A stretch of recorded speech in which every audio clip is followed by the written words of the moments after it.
जम्मू कश्मीर हरियाणा के चुनाव तारीखों का आज हो सकता है ऐलान। 3 बजे इलेक्शन कमीशन की प्रेस कॉन्फ्रेंस। जम्मू कश्मीर में 30 सितंबर से पहले वोटिंग संभव। इसरो के EOS 08 सैटेलाइट लॉन्चिंग सफल। सबसे छोटी रॉकेट SSLV से भेजा गया। 1 साल का ये मिशन आपदा का देगा अलर्ट। पीएम मोदी ने पेरिस ओलंपिक से लौटे खिलाड़ियों से की बात। पीएम मोदी ने की विनेश की तारीफ। पीएम मोदी ने कहा, आपके जज्बे को सलाम। Kolkata rape murder case. Mamata Banerjee का विरोध प्रदर्शन आज। भाजपा सीएम हाउस तक कैंडल मार्च निकालेगी। मेडिकल कॉलेज में हिंसा करने वाले 19 गिरफ्तार। पूर्व पीएम अटल बिहारी वाजपेयी की 6वीं पुण्यतिथि। राष्ट्रपति मुर्मू पीएम मोदी ने दी श्रद्धांजलि। शाह बोले, उन्होंने देश की सेना और अर्थव्यवस्था मजबूत की।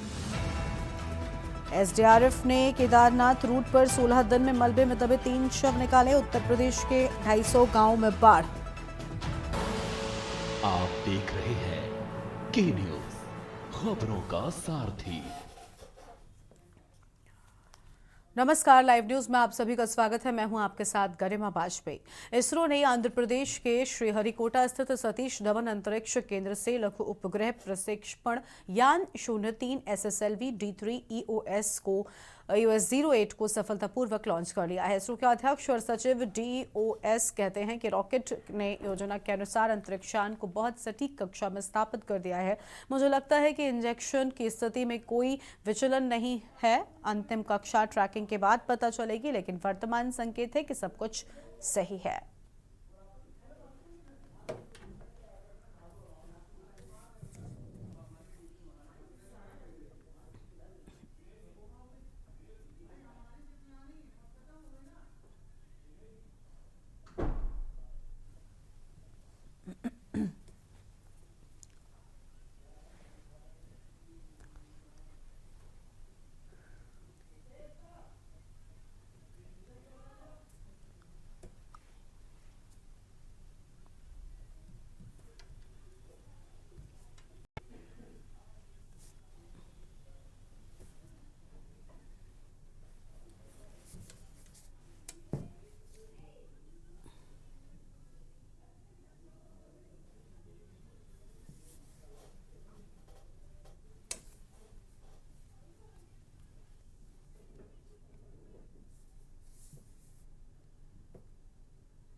प्रधानमंत्री नरेंद्र मोदी ने आज पेरिस ओलंपिक से लौटे खिलाड़ियों से मुलाकात की और इस मौके पर पीएम मोदी ने ओलंपिक में खिलाड़ियों के प्रदर्शन के लिए उनकी सराहना की है। पीएम मोदी ने खासतौर पर विनेश फोगाट का जिक्र किया। पीएम मोदी ने कहा, विनेश फोगाट ने कुश्ती के फाइनल में पहुंचकर इतिहास रच दिया। उन्होंने अपने इस प्रदर्शन से देश का मान बढ़ाया है और इस दौरान अन्य पदक विजेता खिलाड़ियों की भी उन्होंने जमकर तारीफ की है।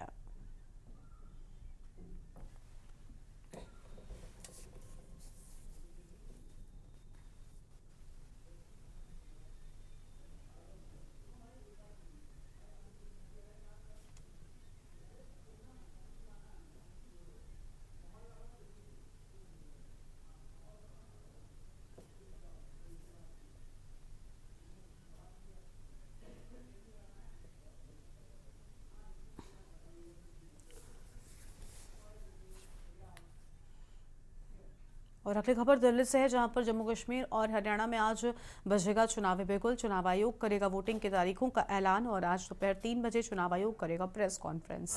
जम्मू कश्मीर के चुनावी कार्यक्रम का आज ऐलान होगा।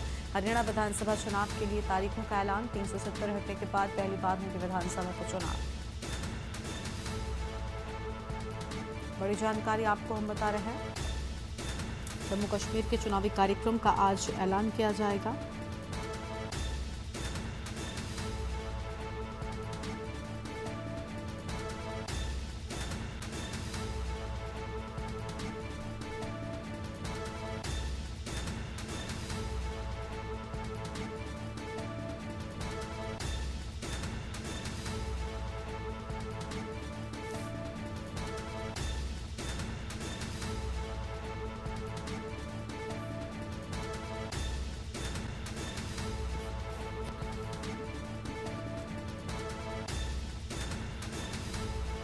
फिलहाल ये बड़ी खबर आपको हम बता रहे हैं।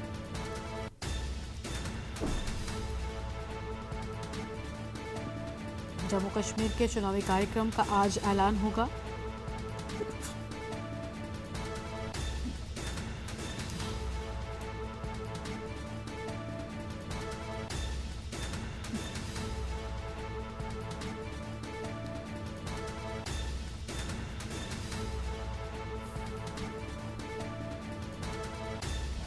तीन सौ 70 हटने के बाद पहली बार होंगे चुनाव। बड़ी जानकारी आपको हम बता दें। दिल्ली से खबर, जम्मू कश्मीर और हरियाणा में आज बजेगा चुनावी बिगुल।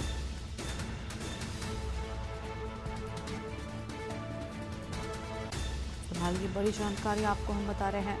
दोपहर 3 बजे चुनाव आयोग करेगा प्रेस कॉन्फ्रेंस।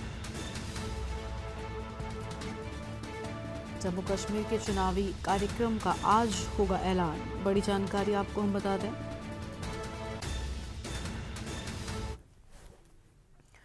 आगे बढ़ते हैं खबरों की ओर। अगली बड़ी जानकारी आपको हम बताते हैं दिल्ली से, जहां पर फोडा ने दिल्ली में विरोध का आह्वान किया है। फेडरेशन के डॉक्टर्स आज शाम 6 बजे करेंगे विरोध प्रदर्शन। दिल्ली के इंडिया गेट पर विरोध मार्च निकालेंगे डॉक्टर। कोलकाता में डॉक्टर ने सिदरंदगी के खिलाफ करेंगे प्रदर्शन। बड़ी जानकारी आपको हम बता रहे हैं।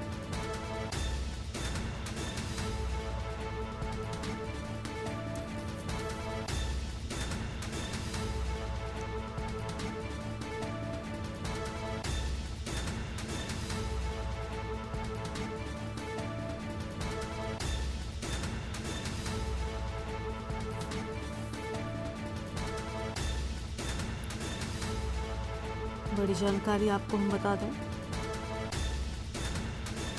कोलकाता में डॉक्टरों से दरिंदगी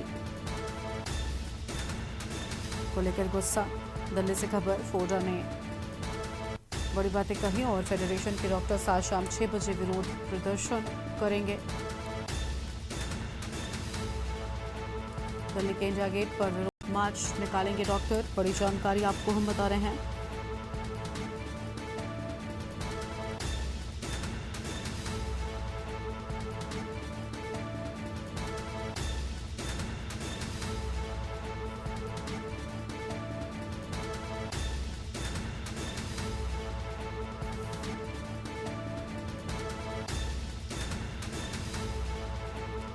बड़ी जानकारी आपको हम बता रहे हैं।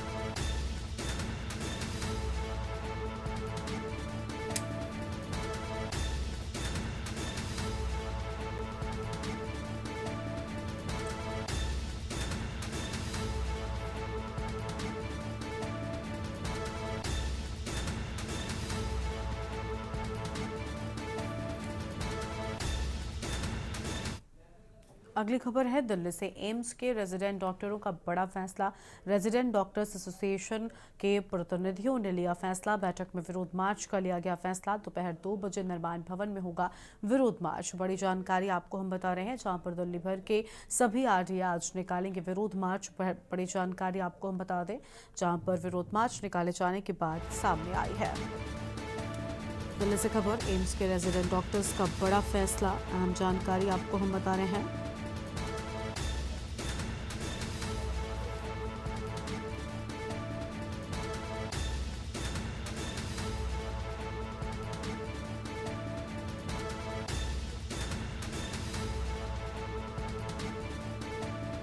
फिलहाल ये बड़ी जानकारी आपको हम बता दें।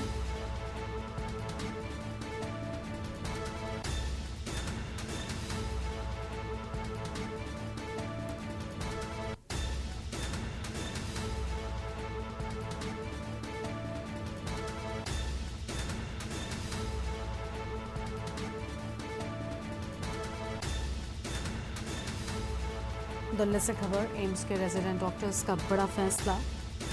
अहम जानकारी आपको हम बता रहे हैं।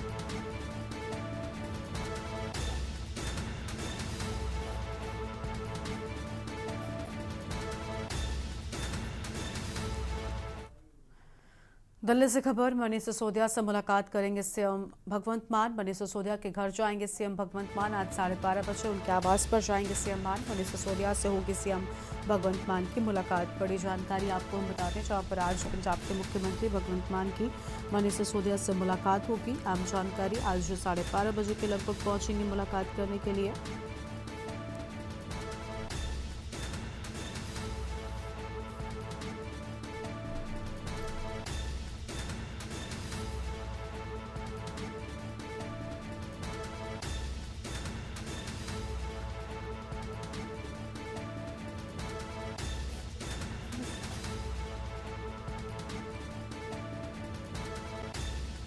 मनीष सिसोदिया से होगी सीएम मान की मुलाकात। बड़ी जानकारी आपको हम बता रहे हैं।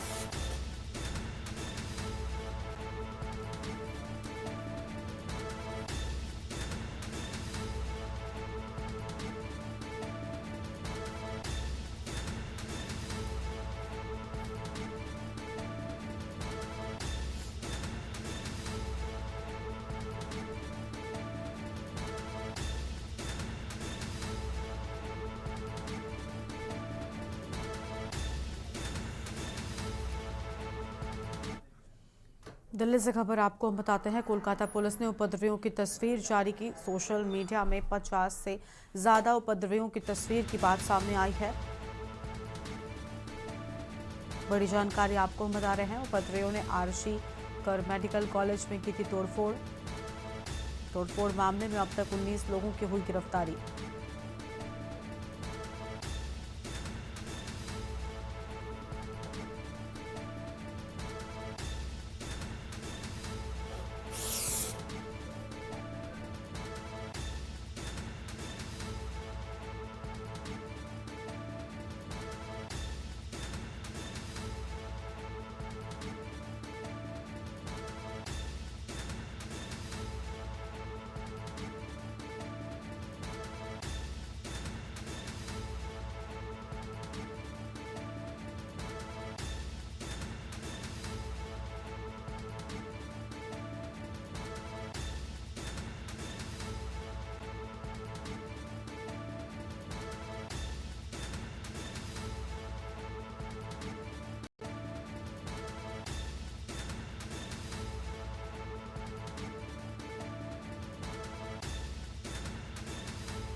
और यहाँ पर रुकते हैं एक छोटे से ब्रेक के लिए।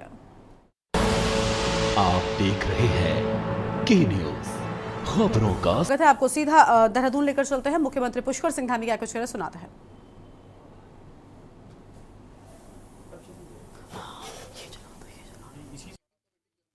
कि हमारा ये त्योहार का भी चल रहा है। आइए, आदरणीय नरेश बंसल जी भी हमारे आ गए हैं। आपका भी बहुत स्वागत। माताओं और बहनों के अटूट स्नेह के प्रतीक पर्व रक्षाबंधन पर्व की सबको मैं बधाई देता हूं, सबको शुभकामनाएं देता हूं। और आप सब ने, मैं आप सबके चेहरों को देख रहा हूं, आपके चेहरों पर प्रसन्नता है, एक उत्साह मुझे है। आपकी ऊर्जा निश्चित रूप से हम सबको ऊर्जा प्रदान करे। और ये जो ऊर्जा है आप सबसे जो होती है, इस ऊर्जा से और हम सभी लोगों को जो इस सामाजिक क्षेत्र में, राजनीतिक क्षेत्र में है, और अधिक ऊर्जा मिलने से उत्साहवर्धन होता है।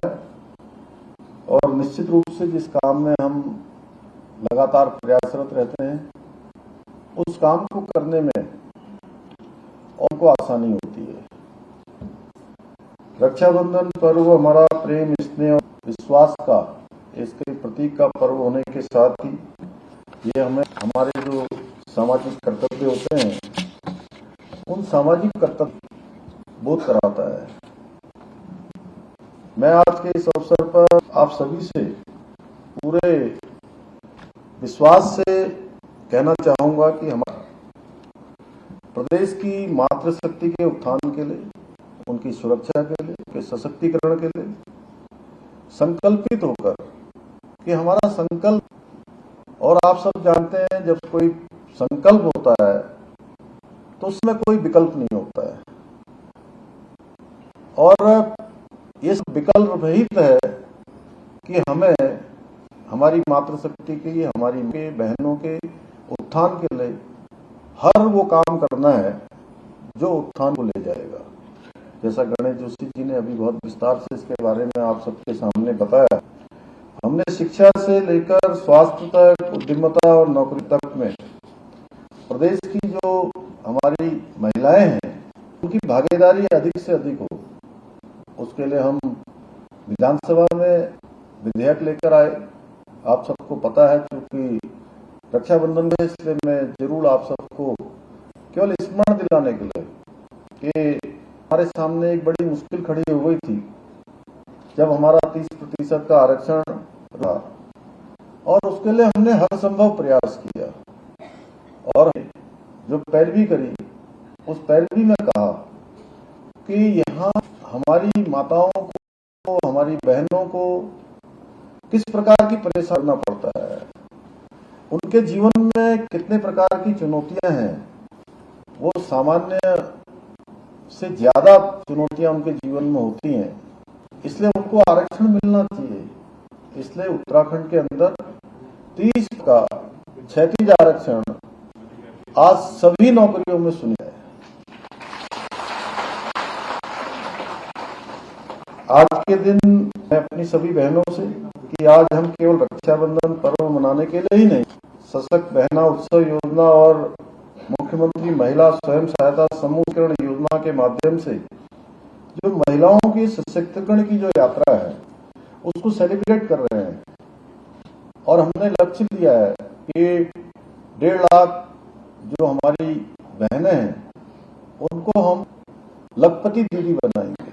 उससे आगे जा रहे हैं, और लक्ष्य जब हमने लिया था तो हमको लगता था कि ये लक्ष्य बड़ा, लेकिन जैसा गणेश जोशी जी कह रहे हैं और आप सब लोग जिस काम कर रहे हैं, जिस मेहनत से, जिस लगन से काम कर रहे हैं, सच में आपने लक्ष्य बहुत पीछे छोड़ दिया है। और मैं बताऊं तो मैंने नवंबर के महीने से 30 मैंने प्रत्येक जिले में जाकर सभी जिलों में 13 के 13 जिलों में अपनी जो बहनें हैं, महिलाओं के बीच में जाकर मातृशक्ति बंधन के जो कार्यक्रम हमने आयोजित किए थे, मैं सभी जनपदों में, और मुझे शुरू में लगता था नैनीताल जनपद से जब शुरू हुआ तो कितने हजारों की संख्या में, मुझे लगता है कि 40 आसपास की संख्या थी। और मैंने उत्तराखंड के अंदर महिलाओं का कोई इस प्रकार का कार्यक्रम, कोई बड़ा आंदोलन हुआ हो, कोई हुआ हो, उसमें आना, कोई रैली हो रही हो उसमें आना अलग बात है, लेकिन मातृशक्ति बंधन के इस कार्यक्रम में इतनी बड़ी संख्या मैंने पहली बार देखी। और नैनीताल जनपद का कार्यक्रम सबसे बड़ा कार्यक्रम है, और अब लगता है कि जितने भी कार्यक्रम बड़े कार्यक्रम नहीं होंगे। लेकिन उसके बाद मैं जिस जनपद में गया, उस जनपद में मुझे अपनी बहनों का मातृशक्ति का सैलाब दिखा, और सैलाब के साथ साथ एक दिखाई दी कि हर जनपद में अगर एक उत्पाद हमारी बहनों ने बनाए, और इतने अच्छे। पहले तो मैं कुछ जगह पर सोचता था, मैंने पिछले साल जब सशक्त बहना, मुख्यमंत्री सशक्त बहना उत्सव योजना जिस दिन हम करा रहे थे, तो राधिका जी भी थी हमारे साथ, गणेश जोशी जी भी थे। कह रहा था कि ये मल्टीनेशनल कंपनियों को, कुछ एक हमारे बनाए हुए जो उत्पाद हैं वो उन मल्टीनेशनल कंपनियों को भी फेल करते हैं, उन बनाते हैं। लेकिन पूरे प्रदेश में जाने के बाद मैं कह सकता हूं कि हर एक जनपद में उनके अंदर इतना स्किल्ड है, इतनी उनके अंदर उद्यमिता है, कौशल है कि हर स्थान पर उन्होंने मतलब मल्टीनेशनल कंपनियों से बहुत ज्यादा अच्छा काम किया है, बहुत ज्यादा उत्पाद बनाए हैं। और सबसे बड़ी बात है कि बहुत कम संसाधनों में बनाए हैं। और मुझे पूरा भरोसा हो गया कि हमारे प्रधानमंत्री जी के मुख से निकले कि 21वीं सदी का तीसरा दशक उत्तराखंड का दशक होगा, पूरा करने में सबसे बड़ा योगदान अगर किसी का होगा तो हमारी मातृशक्ति का। हमारी सरकार ने आज चाहे सशक्त बहना उत्सव योजना हो या मुख्यमंत्री महिला सहायता समूह सशक्तिकरण योजना हो, इन दोनों योजनाओं ने राज्य की जो हमारी मातृशक्ति है उसके नए अवसर और नई शक्ति है। आप देख रहे हैं के न्यूज, खबरों का सारथी। ब्रेक से वापस आ रहे हैं, रुक करते हैं खबरों का। दिल्ली से अहम खबर सामने आ रही है। पूर्व पीएम मनमोहन सिंह से मिलेंगे कांग्रेसी मल्लिकार्जुन खड़गे और राहुल गांधी करेंगे मुलाकात। सरकारी आवास दिल्ली में ये मुलाकात होगी। हिंडनबर्ग रिपोर्ट को लेकर आर्थिक मामलों पर चर्चा हो सकती है इस बैठक के दौरान, तो इस लिहाज से ये बैठक बेहद अहम मानी जा रही है। मल्लिकार्जुन खड़गे और राहुल गांधी से मुलाकात, सरकारी आवास दिल्ली में ये मुलाकात होगी।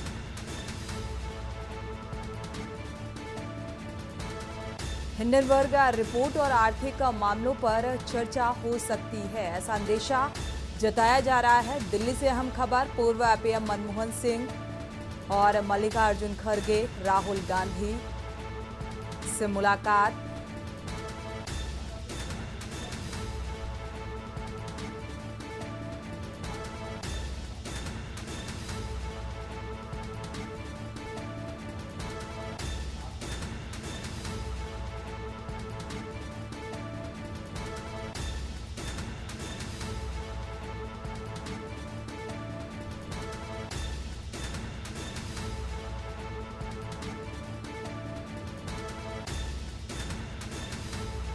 दिल्ली से अहम खबर,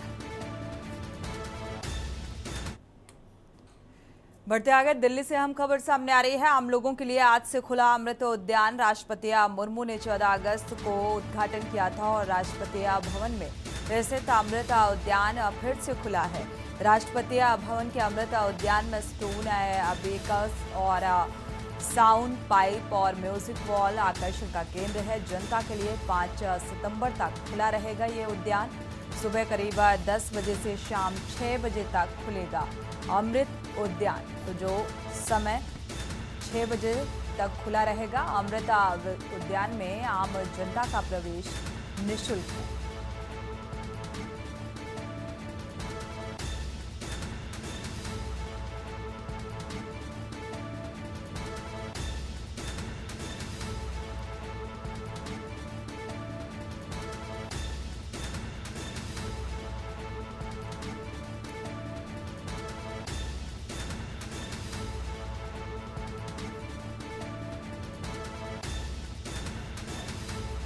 राष्ट्रपति भवन में स्थित अमृत उद्यान का जो समय है वो 6 बजे तक खुला रहेगा। आम जनमानस के लिए निःशुल्क रहेगा।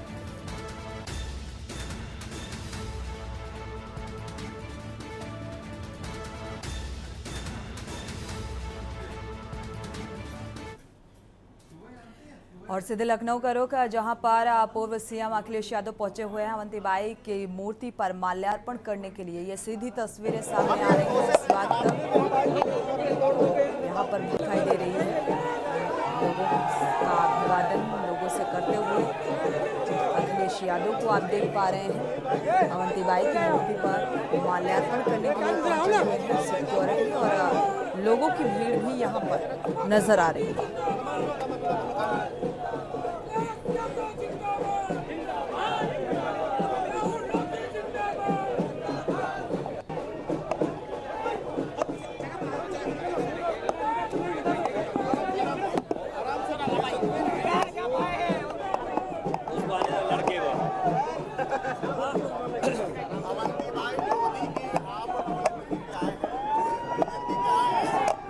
आज 16 अगस्त है और रानी अवंतीबाई, वीरांगना रानी अवंतीबाई जी को सब याद कर रहे हैं। उनका योगदान आज़ादी दिलाने में और उस समय की ब्रिटिश हुकूमत के खिलाफ अगर सबसे पहले अंग्रेजों के खिलाफ कोई खड़ा हुआ था तो यही वीरांगना रानी अवंतीबाई खड़ी हुई। उन्होंने अंग्रेज़ों को खदेड़ा भी और बाद में अंग्रेज़ों ने उनका राजपाट, रियासत या जो कुछ भी था उनके पास सब कुछ छीना भी। उनका त्याग, बलिदान, साहस और आज के दिन जो सबसे पहले अंग्रेज़ों के खिलाफ खड़ी हो गई, जिस कड़ी में रानी लक्ष्मीबाई हैं, उसी तरीके से रानी अवंतीबाई को भी पूरा देश और उनका खासकर लोधी समाज उन्हें सम्मान देता है। प्रधानमंत्री जी कह रहे हैं बार-बार चुनाव कराने से देश की तरक्की में बाधाएं आती हैं। ये बहस लंबी है और चुनाव होते रहना भी डेमोक्रेसी को मजबूत करता है। ये सही है कि कुछ लोगों का तर्क ये है कि उससे बोझ बढ़ता है, लेकिन कई जगह जब विधायकों को खरीदा जाता है या अपनी सरकार बनाई जाती है, चिंता का विषय तो ये है कि विधायकों की खरीद फरोख्त ना हो, चुनाव खर्चे में प्रत्याशी कम खर्चा करें, ये बड़ा चिंता का विषय है। चुनाव होने से ज़्यादा काले धन का इस्तेमाल जिस तरीके से चुनाव में और खासकर भारतीय जनता पार्टी ने किया, वो हम और आप लोग भूल नहीं सकते हैं। भारतीय जनता पार्टी भ्रष्टाचारियों का और जुमले उछालने वालों का एक पूरा दल बन गया है। उपचुनाव जब भी आएगा, जनता भारतीय जनता पार्टी को हराएगी। ये अधिकारियों के माध्यम से चुनाव जीतना चाहते हैं। अधिकारियों को हटाना, अधिकारियों की पोस्टिंग करना, अपने मनमर्जी जो उनके लिए बूथ का काम करें अधिकारी उनको पोस्ट कर देना, इसकी शिकायत समाजवादी पार्टी चुनाव आयोग को करेगी।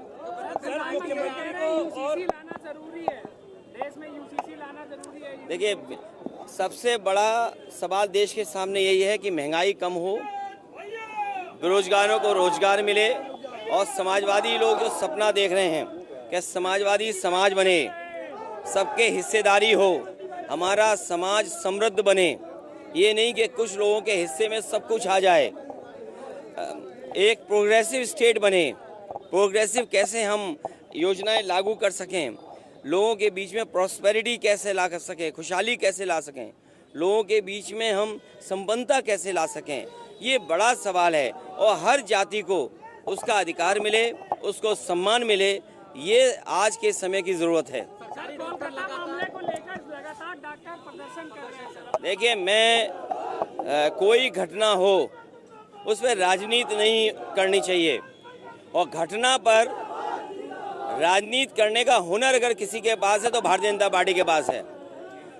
कोई घटना हो जाएगी, उसका राजनीतिक लाभ और दूसरों को बदनाम करने का अगर टैलेंट किसी के पास है तो भारतीय जनता पार्टी के पास है। कहीं देश में बेटियों के साथ घटना हो, किसी नारी के साथ घटना हो, दुखद है, उसके लिए कार्रवाई होनी चाहिए। और ममता बनर्जी जी खुद मुख्यमंत्री, महिला मुख्यमंत्री हैं, आप उनसे उम्मीद नहीं करोगे कि वो तो करेंगी कार्रवाई, लेकिन भारतीय जनता पार्टी के लोग राजनीति न करें। ये भारतीय जनता पार्टी के लोग हैं और हमने बड़े करीब से देखा है इनके राजनीति करने का ढंग।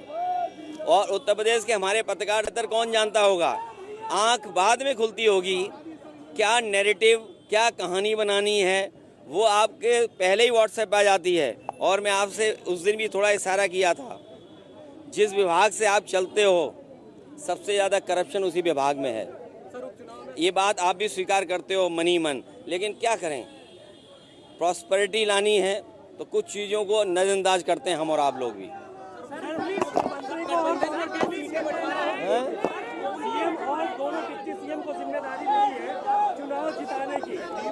ये जो लोग चिल्ला रहे समाप्तवादी समाप्तवादी, इस चुनाव के बाद और 27 में जनता इन्हें समाप्त कर देगी।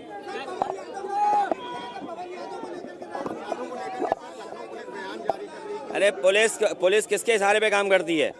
पुलिस जो सरकार है उसके इशारे पे काम कर रही है। पुलिस को न्याय देना चाहिए, ये नहीं भूलना चाहिए। उनके पास सीसीटीवी है, कैमरा है उनके पास, एक एक आदमी को आइडेंटिफाई करें और आइडेंटिफाई कर करके उनके मदर फादर जिस तरीके से मुख्यमंत्री को इन्होंने लिख करके दिया, सदन में बोला है, उसी तरह सभी दोषियों के माँ बाप के साथ नाम जारी करने चाहिए। जिस गुस्से के साथ वो कह रहे थे बुलेट ट्रेन चलेगी, उनके ऊपर नहीं बुलेट ट्रेन चलेगी। जो और लोग हैं जो बीजेपी के खासम खास उस सूची में लोग हैं, क्या उनके ऊपर नहीं चलेगी? और आप तो पत्रकार हो, आप खुद जानते हो सूची में कौन लोग हैं, सब बीजेपी वाले हैं। इसलिए भारतीय जनता पार्टी जानबूझ करके पुलिस के माध्यम से उनके इशारे पर राजनीति कर रही है। भारतीय जनता पार्टी का मैंने कहा था आपको, इन पे हुनर है, इनके साथ सब संस्थाएं भी हैं जो उन्हीं की बात करती हैं, इसलिए सावधान आपको भी रहना है। निकाल दिए, निकालिए। तो भारतीय जनता पार्टी पर निशाना साधते हुए नजर आए अखिलेश यादव। वक्त एक छोटे से ब्रेक का, लौटेंगे जब। आप देख रहे हैं के न्यूज, खबरों का सारथी। ब्रेक से वापस आ रहे हैं, रुक करते हैं खबरों का। दिल्ली से हम खबर, जगदीश टाइटलर और आज इस मामले पर फैसला आएगा। आपको बता दें, सिख दंगे के आरोपी जगदीश टाइटलर पर आज सुनवाई होनी है और दिल्ली की राव सिविल कोर्ट आज फैसला इस मामले पर सुना सकता है। सीबीआई ने मई 2023 में 1984 चार्जशीट की दाखिल की थी और जांच में हत्या, दंगा और मारपीट के आरोप लगाए गए थे। चार्जशीट में कहा गया था कि टाइटलर ने दंगाइयों को आश्वासन दिया था तो उनके खिलाफ अब नहीं होने देंगे कोई कानूनी कार्रवाई, ये टाइटलर ने इस बात का जिक्र किया था। तो फिलहाल इस मामले की सुनवाई और कोर्ट का क्या कुछ फैसला इस मसले पर निकलकर सामने आएगा, ये देखना होगा।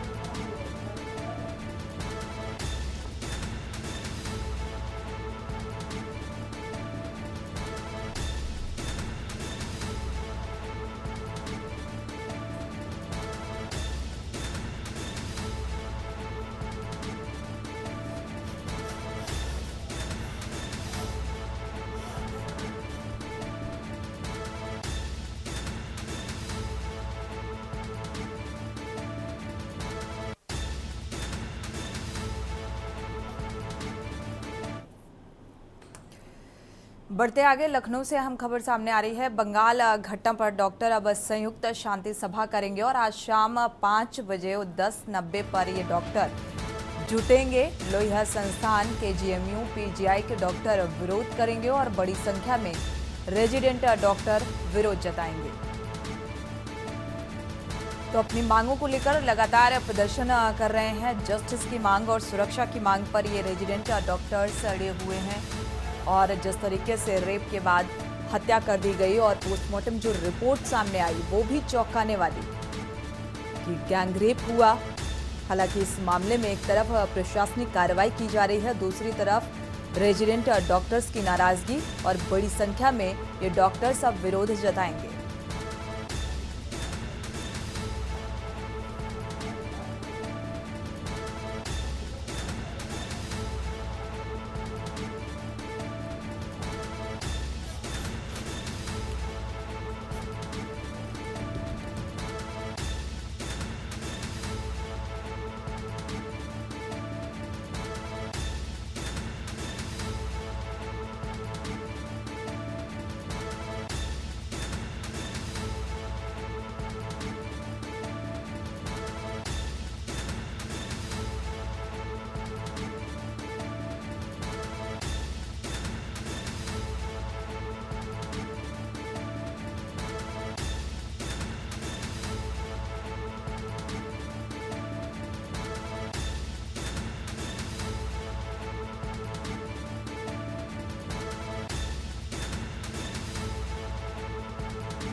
बढ़ते आगे, लखनऊ से हम खबर सामने आ रही है। सीएम योगी आदित्यनाथ ने कौशाम्बी सड़क हादसे का संज्ञान लिया है और मृतकों के शोक संतप्त परिजनों के प्रति संवेदना व्यक्त की। सीएम योगी ने अधिकारियों को निर्देशित किया, अधिकारियों को राहत कार्य में तेजी लाने के निर्देश दिए हैं। मुख्यमंत्री ने घायलों के समुचित उपचार के निर्देश दिए हैं।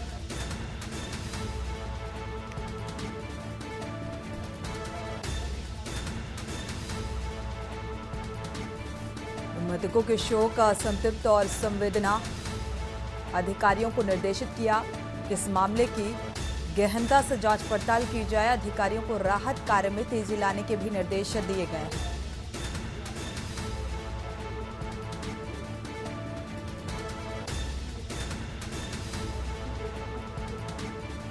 लखनऊ से अहम खबर, सीएम योगी आदित्यनाथ ने कौशाम्बी सड़क हादसे का संज्ञान लिया है।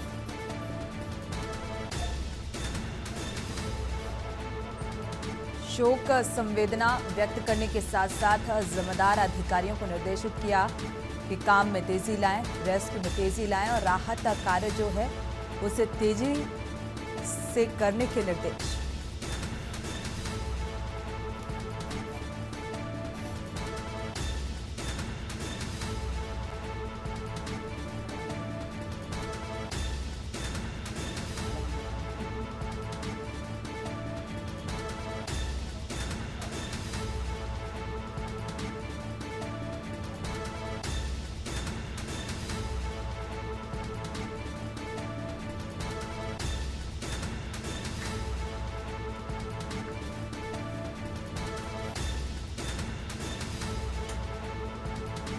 सीएम योगी आदित्यनाथ ने अधिकारियों को निर्देशित किया है कि राहत कार्य में तेजी लाएं।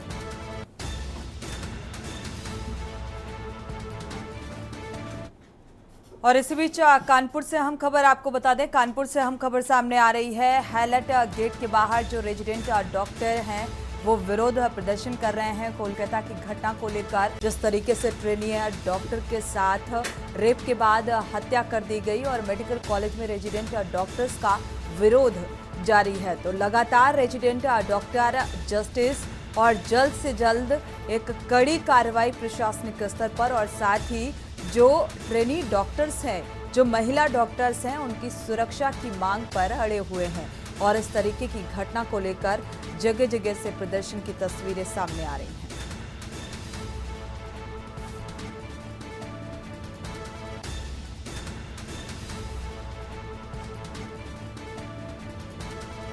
तो मेडिकल सेवाएं भी पूरी तरीके से इस विरोध के चलते बाधित होती हुई नजर आ रही हैं। कानपुर से हम खबर आपको बता रहे हैं, कोलकाता की घटना को लेकर विरोध।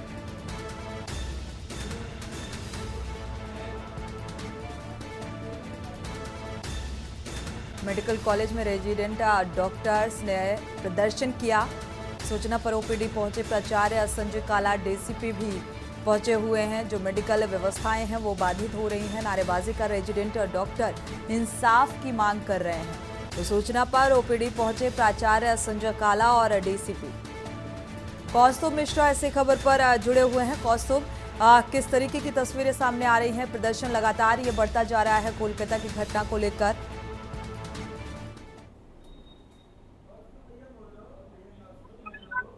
कौस्तुभ, आवाज मिल पा रही है? जी, किस तरीके से ये प्रदर्शन बढ़ता जा रहा है? रेजिडेंट डॉक्टर लगातार प्रदर्शन कर रहे हैं, मांग कर रहे हैं सुरक्षा की और जस्टिस की। क्या कुछ तस्वीर निकलकर सामने आ रही है? जी बिल्कुल, आपको बता दूं, कोलकाता में महिला ट्रेनी डॉक्टर की रेप के बाद हत्या के मामले में एक तरफ जहां आरोपी की गिरफ्तारी हो चुकी है, लेकिन इस घटना से देश भर के रेजिडेंट्स और सीनियर डॉक्टर्स में कहीं ना कहीं आक्रोश देखने को मिल रहा है। देश के तमाम अस्पतालों में रेजिडेंट डॉक्टर्स द्वारा हड़ताल के साथ विरोध प्रदर्शन किया जा रहा है, जिससे स्वास्थ्य सेवाएं कहीं ना कहीं ठप है। वहीं कानपुर मेडिकल कॉलेज में भी रेजिडेंट डॉक्टर द्वारा बुधवार से हड़ताल की गई, लेकिन गुरुवार दोपहर रेजिडेंट डॉक्टर्स काम पर लौट आए थे। वहीं आज यानी शुक्रवार को रेजिडेंट डॉक्टर्स ने दोबारा हड़ताल। व्यवस्थाएं जो हैं किस तरीके से प्रभावित हो रही हैं? जो लोग पहुंच रहे हैं इलाज के लिए, क्या उन्हें इलाज मिल पा रहा है? क्योंकि ओपीडी इससे पहले भी रेजिडेंट डॉक्टर प्रदर्शन कर रहे थे, तो ओपीडी फिलहाल सुचारू नहीं थी। जी बिल्कुल, आपको बता दूं, आज से रेजिडेंट डॉक्टर्स ने दोबारा हड़ताल करते हुए ओपीडी का बहिष्कार कर दिया है। हड़ताल के दौरान रेजिडेंट डॉक्टर्स ने नारेबाजी करते हुए दोषियों को कड़ी से कड़ी सजा दिए जाने की मांग और डॉक्टर्स की सुरक्षा व्यवस्था पुख्ता किए जाने की मांग की है। ट्रेनी डॉक्टर्स का कहना है कि दोषियों को ऐसी सजा मिलनी चाहिए जिससे इस तरीके की घटनाएं दोबारा ना हो। आपको बता दें, ट्रेनी डॉक्टर्स ने हैलेट अस्पताल का गेट नंबर 1 बंद कर दिया, जिसके कारण गेट के बाहर मरीजों की लाइन लग गई। हालांकि कानपुर मेडिकल कॉलेज में रेजिडेंट डॉक्टर्स द्वारा मरीजों की जान की परवाह करते हुए इमरजेंसी और आईसीयू सेवाएं जारी रखी गई हैं।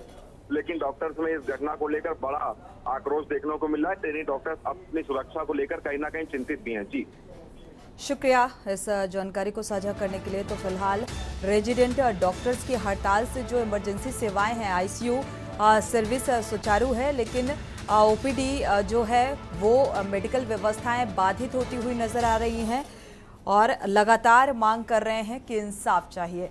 इसी के साथ बुलेटिन में इतना ही। आगे खबरों के लिए आप देखते रहिए के न्यूज़ इंडिया। आप देख रहे हैं के न्यूज़, खबरों का